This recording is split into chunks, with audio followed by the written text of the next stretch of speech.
Today, we would like to draw your attention to the recent movement that has been happening in Hong Kong for more than 8 months. We are a small city, but the importance of Hong Kong is that its development in freedom and democracy is always a good reference, an indicator for the future development of China. So both of us are journalists. We hope by understanding our situation and difficulties, you would be able to have a better judgment on the ruling of the superpower. And we, as a member of the press, welcome your suggestions and advice on how we can do better in giving you the truth and information to make a difference. So it all began in June last year. It marked the beginning of a series of protests against the government extradition bill, which has later been withdrawn, but only too late. The plan, which would allow criminal suspects to be potentially extradited to China, was introduced on April 3rd. Critics warned that it could threaten Hong Kong's legal freedom and it may use to intimidate or silence dissidents. The first march against the bill took place on June 9th. In a city of about 7 million people, the rally was joined by 1 million. It was a record number and it ended peacefully. But then the government announced the bill would still go ahead the same night. It was, well, what we're looking back, we believe it was when we reached the point of no return. 3 days later, on June 12th, a fresh demonstration took place to stop the bill.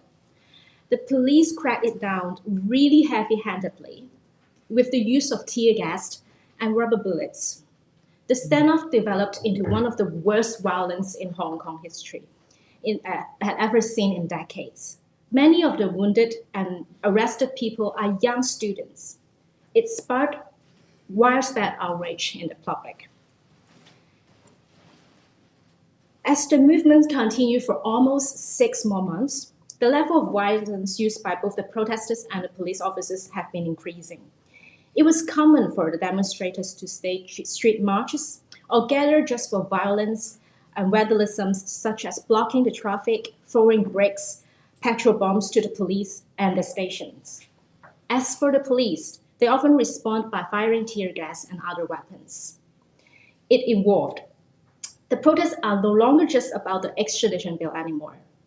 The movement has now morphed into a wider anti-government protest, calling for greater democracy and police accountability. The protest slogan is 5 demands, not 1 less. For the last demand, it used to be the resignation of the city leader, but now it has changed to demand a universal suffrage for everyone to have the rights to elect the future leader. There are also major critical events that add fuel to the protest. One of which is the attack on July 21st. Around 100 mob dressed in white tea suddenly attacked passengers in a tube station with iron rods and other weapons. At least 48 passengers were injured. Most of them were people dressed in black t-shirts. They were believed to be the protesters who just left a peaceful march and going back home. We do not know who these white mobs are, but those they attack also include people and family with children who were just at the station by chance.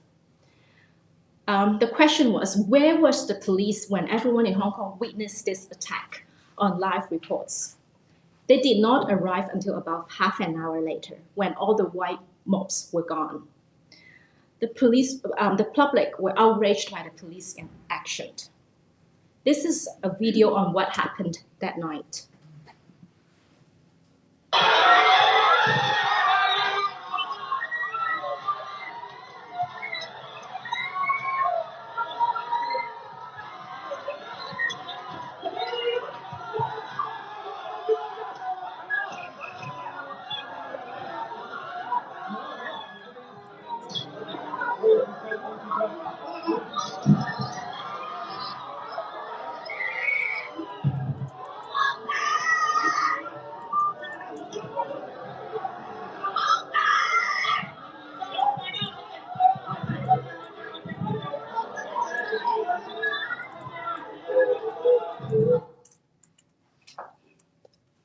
there were more. On August 31st, the police made a high-profile arrest in a railway station, during which some police officers displayed some unreasonable use of force on random passengers, especially those who were wearing dark clothes, further taunting their own reputation. And also in August, the protesters had shut down the airport for a few days in an attempt to gain public attention. It was also an important event because it was when the movement was believed to provoke many overseas tourists, and there were fear that it may turn the public sentiments against the movement at that point. The protesters later admit it was probably a wrong move and apologize. So they keep changing their tactics until it reached the siege of the two universities. Many people believe the incident could be the end game of the movement. It was in November. First, the police decided to use force to take down a bridge in one university, after protesters occupied the bridge and blocked a major traffic highway below. But the police failed to take it down. It was seen as a group of students defending their own school campus against the police. After that, the protesters went to another campus and occupied a cross-harbor tunnel nearby. It was when the police decided to besiege the campus and arrest everyone inside it. The siege lasted for weeks, and the police did look like they would take over the school by force at any cost. There were rumors that live rounds could also be used. Thousands of protesters, including students, were trapped inside the campus for days, and some even for weeks, with the resource inside the campus lingering. The whole Hong Kong witnessed how the city staged a campaign to rescue these students from the campus. So after this incident, we have a district council election. It was a very low-level election. The poll itself has little political power. But the fact that the pandemic crisis is winning by a landslide proves that the majority of the Hong Kong public is backing the movement, despite its being more radical. Now, facing more confrontation situation in our work, what danger we faced as a member of the press? The protests in Hong Kong have, in many ways, changed the way how local media cover news incidents, perhaps forever. For this kind of ongoing major breaking news that everyone is emotionally involved, readers and audience seems to demand a new standard of openness, comprehensiveness, and immediateness for protest news. At the same time, there are many new challenges emerged for journalists too. I won't go into the details, I will share more with you, but I will name a few of the major difficulties here. For example, the be water strategy adopted by the protesters. It was originally a famous philosophy used by Bruce Lee. This strategy, adopted by the protesters, they aim to make all their movements to flow just like water. It makes reporters difficult to plan and predict their next move because they themselves don't know what will they do next. So you can see how this is a headache for the newsroom. We never know how to plan our resources and manpower. Secondly, it was a tense relationship with the police. In general, journalists have enjoyed fairly wide access during the process. They could somehow manage to get to places where the conflicts took place and stay there to do live reportings. But the use of tear gas, water cannon, batons, and even live guns round shots still threaten the safety of the frontline journalists. Why will say more about this? Thank you. Thank you so much, Emily. I will go on to highlight some of the areas that Emily actually already touched on. And just before I get into that, though, Emily and I do agree on most things, but just for the sake of having a lively discussion, you will see sometimes we do have slightly different perspective. And that is easy to understand. I grew up in Milan, China. I work for Singapore's public broadcaster. I've lived in Hong Kong accumulatedly for about 6 years, but I didn't grow up there. I don't have family there. So when things get really, really bad, they do not affect me emotionally the same way that it affects the brave men and women like Emily and her colleagues. The other thing is the police relationship with the Hong Kong public in the past was perhaps the best in Asia. And I didn't grow up with cuddly police officers. So I expect them to shout and kick. And the reason that we've seen so many really amazing and shocking and sometimes heartbreaking images coming out of the Hong Kong protests is because reporters get close. They get very, very close. And as you could see in these two photos, they get right under the nose of the police and protesters. And sometimes, this is actually how it looks like. This is a photo I took on the 1st of July. This is how it looks like when you're standing on a vantage point. The people in blue, those are police officers. The people with the umbrellas, these are protesters.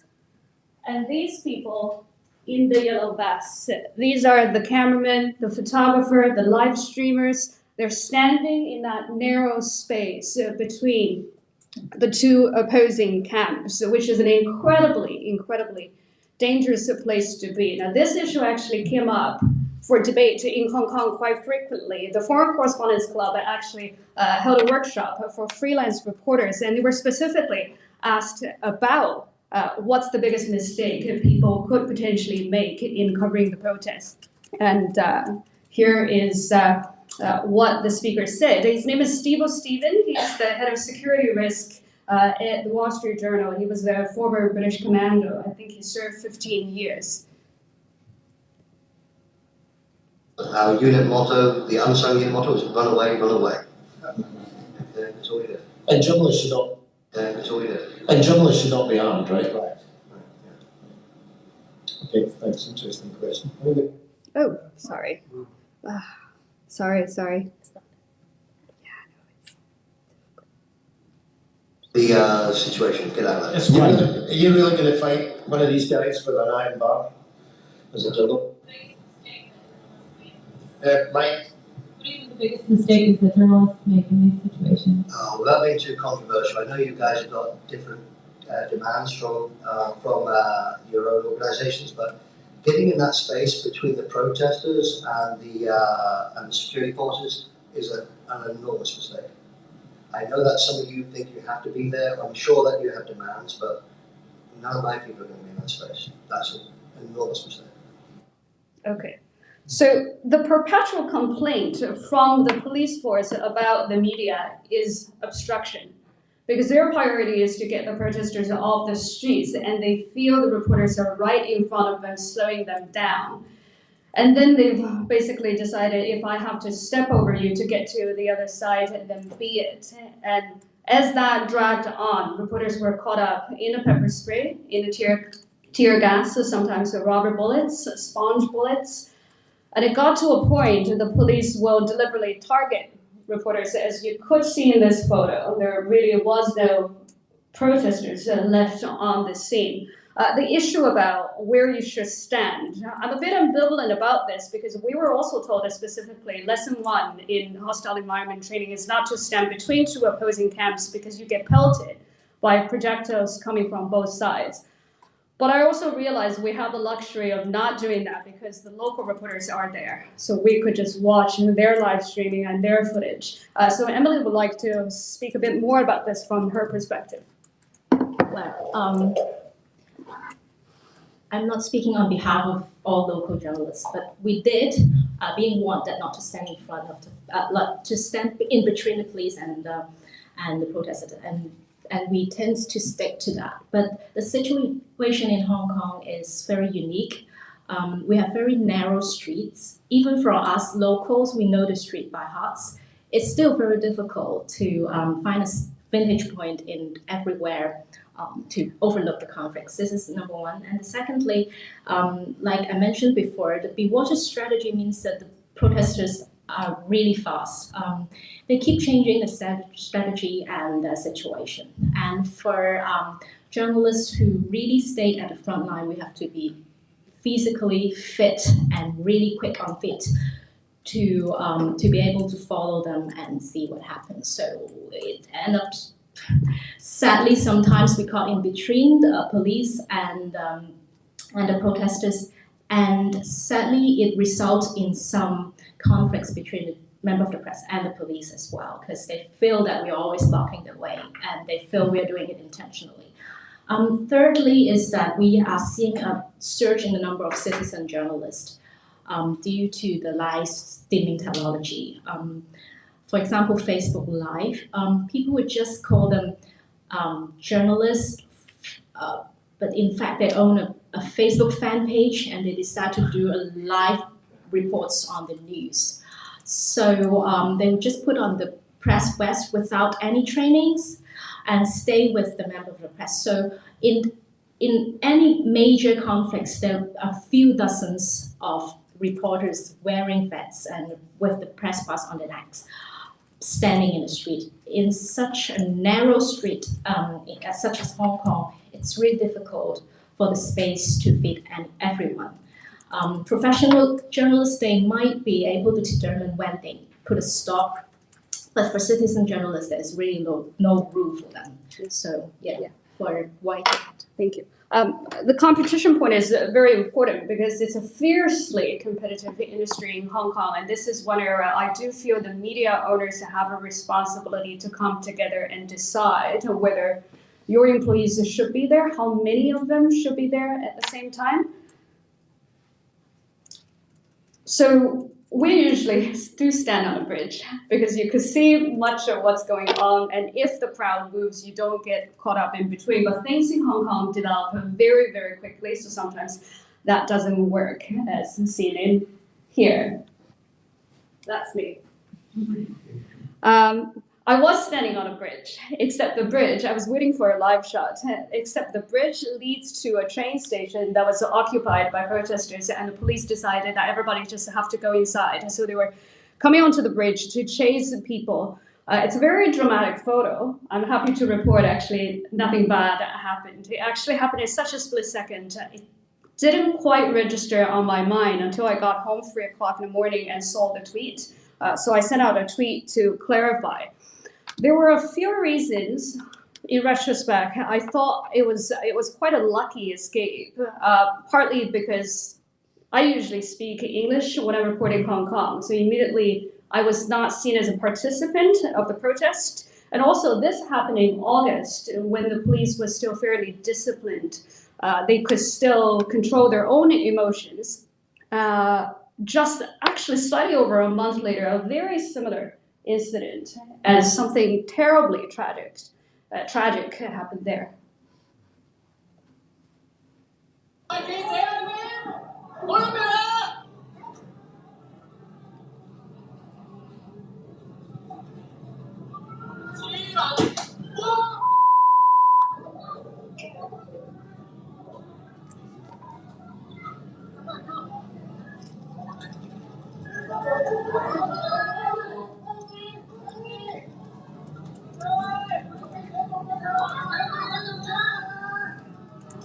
They were shouting, journalists, we're journalists. Yeah. Journalist that was shot.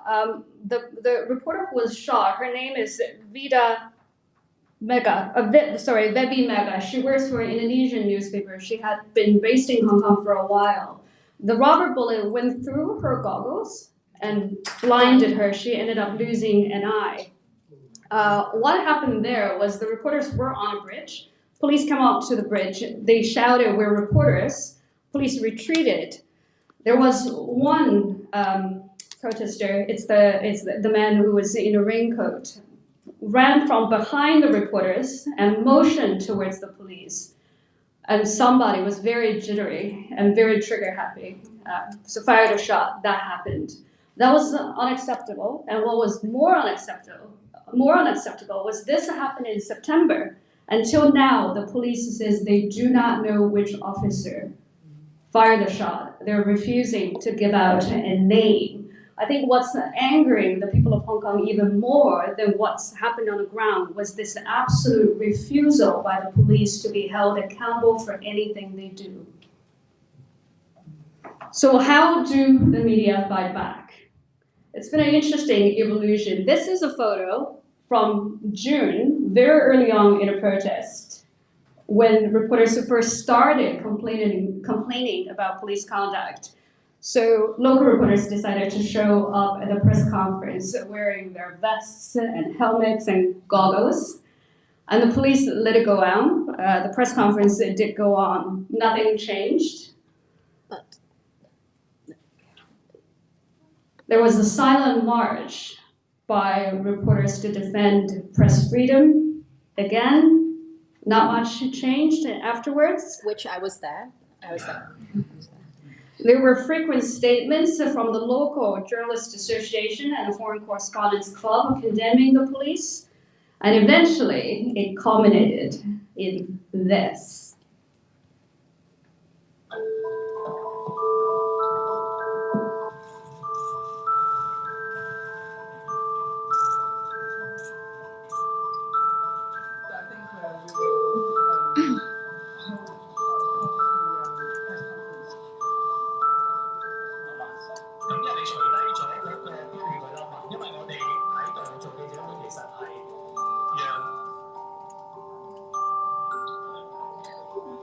The words on the Hamlet said, "Stop the police lies." Stop Police lies. Stop police brutality, check police lies. That's what the sign said.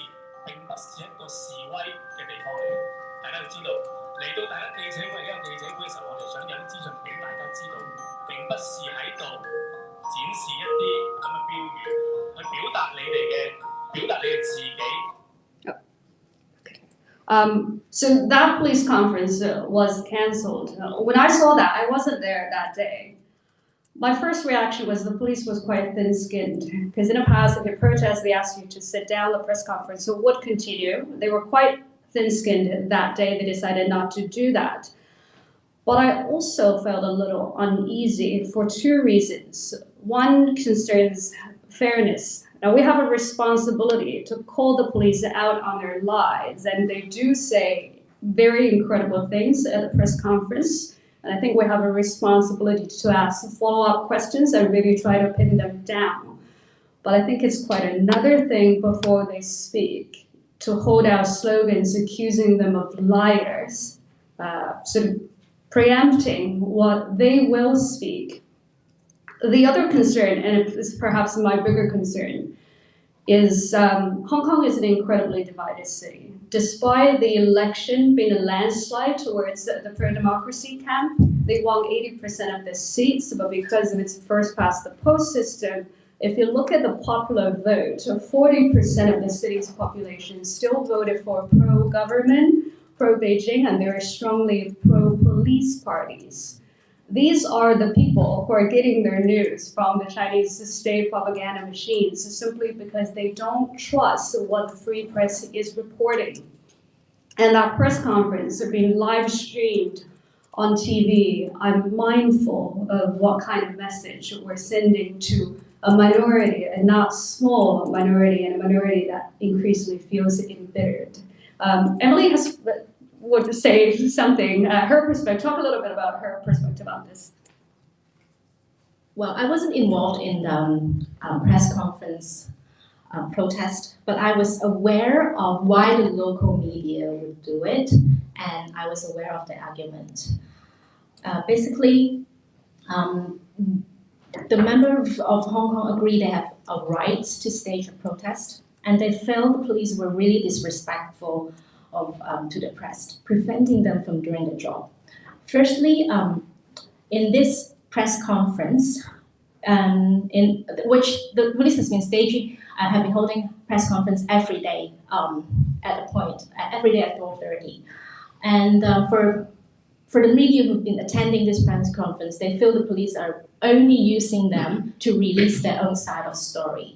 It's like reading out a statement and refuse to answer questions from the press. Sometimes they also taught the reporters what to do. They would be rather rude, saying that, oh, you're from this and this newspaper. You should report the story as it is, which is what I said, this and this and this. So the police spokesperson could be quite arrogant sometimes. And some frontline police officers have been calling us names like black reporters. But fairly, the cops have been called black cops by the protesters, and protesters have been called cockroach by the cops as well. Cockroach as in those Nazis who called the Jewish in the concentration camp, which is entirely inappropriate. So basically, the relationship between the press and the police officers totally broke down at a certain point. They felt that the press conference was useless.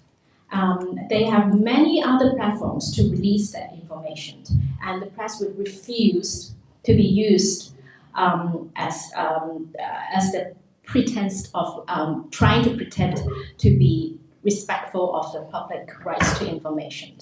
So they want to disclose that this is a fake presser. And they refuse to collude with the authority. This is why some of the reporters agreed to do the protest. Well, I believe it's still arguable whether it is the best way to stage a protest inside a press conference, and whether it's the best move for reporters who are on duty to do so. But for those outside their duty, like they weren't assigned there to ask the questions, perhaps there was some room for discussion on how to plan a better protest next time. But after saying all this, even if the journalist stage a silent protest in the presser, should the police just cancel a press conference because they feel intimidated by the public? Shouldn't the authority be more respectful of the public's right to know instead of just protecting their own feelings? What do you feel about it? We welcome some questions later, and we'll continue to discuss this. A lot of the dangers have been discussed, and sometimes, because there are still small pro-government rallies, these rallies are even more dangerous place for most reporters to be, because people do feel, once they're embittered, it's free season, open season on the press. There was something I want to talk about because I am mainland Chinese, I'm a Mandarin speaker, even though I don't use Mandarin for work. And for Mandarin speakers who are reporting in Hong Kong now, there's an additional problem. And I want to show you two examples. So one is from Jiayang Fan. She's a staff reporter by The New Yorker. At The New Yorker, she actually went to Hong Kong just to report on the protests. She was speaking English with the protesters. This is the pro-democracy protesters. But she said the interviewee struggled to reach for a word, so she volunteered to switch to Mandarin. And that is how this happened.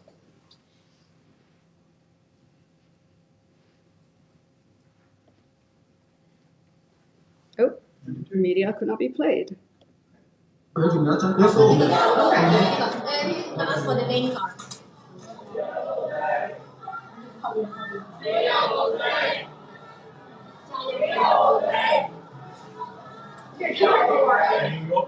New Yorker. Search me online.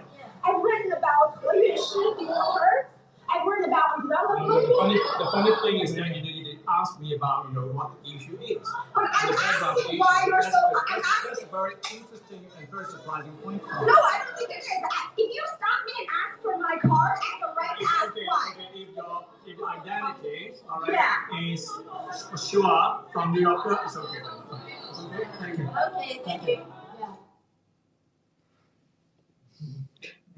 There's another example of a Taiwanese reporter covering a protest in Hong Kong. 发现事实上的连线，因为我们在一连串的香港反送中运动当中呢，其实场面非常的混乱。马上来看。我台湾的媒体啊，我台湾的媒体，就不要攻击我，谢谢，好不好？谢谢。 So what he's saying is, I'm a reporter from Taiwan. Please do not attack me. Usually They welcome people from Taiwan. Yeah, they do welcome people from Taiwan. Here is where it gets really tricky. Because most Mandarin-speaking reporters in Hong Kong work for Chinese state media, and a lot of sometimes they do distort what's happening on the ground and they twist people's words. So there's an understandable wariness towards these reporters. My take on this is people have the right, and they can and they should decline an interview from people they don't trust.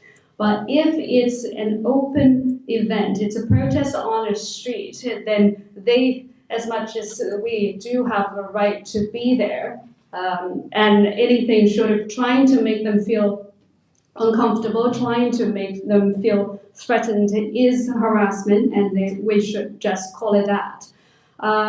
The other separate issue, of course, there are Mandarin speakers who do not work for Chinese state propaganda machines. And I'm not saying this is the biggest, this is by far, this is a relatively small problem. It is by no means the biggest problem facing Hong Kong's freedom of press and freedom of speech. But I'm mindful of this problem, not just for journalists. Since the return of Hong Kong to China in 1997, 1.5 million mainland Chinese have settled in Hong Kong. They make up 20% of the population. There is persistent conspiracy theory that this is a master plan by Beijing to dilute the population of Hong Kong.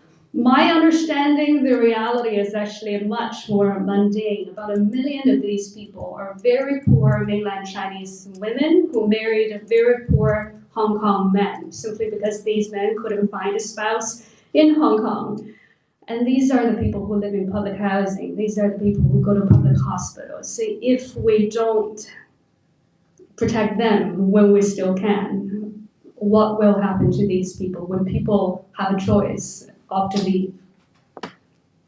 Well, what I feel is the wife's been talking about two issues here versus the issues that Mandarin speaking reporters being targeted in the protest, which might be true, and sadly there are some single incidents. I can speak for local media that in general we do not feel any threats from the protesters when we covered throughout the protest. Sometimes when the protesters, when journalists get hurt, it was the protesters and the medics outside who rescued us instead of the authority.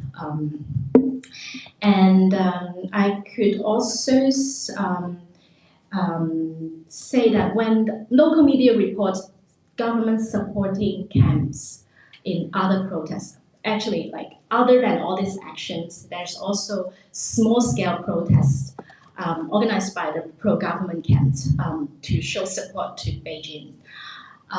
We feel more hostility in that kind of small scale protest rather than all these actions. The thing is, some media also have a policy never to arrange female reporters to reports about the government supporting camps, because all this protesters are actually government supporting protesters. They attack every media instead of just targeting Mandarin or English media. They attack every media. They just take your cameras and hit us. So sometimes we refuse to go to report about the small scale gathering as well. So this is the broader pictures for a little reported, but broader pictures for everyone to think about. And secondly, what I said about mainland couples reunion in Hong Kong, it is entirely different issues, but we can see how it's one of the public sentiments that they feel very strongly against Beijing ruling. So the anti-Chinese sentiment is just everywhere. It sits in everywhere, in every aspect of the society, and what Wai said is just one of them.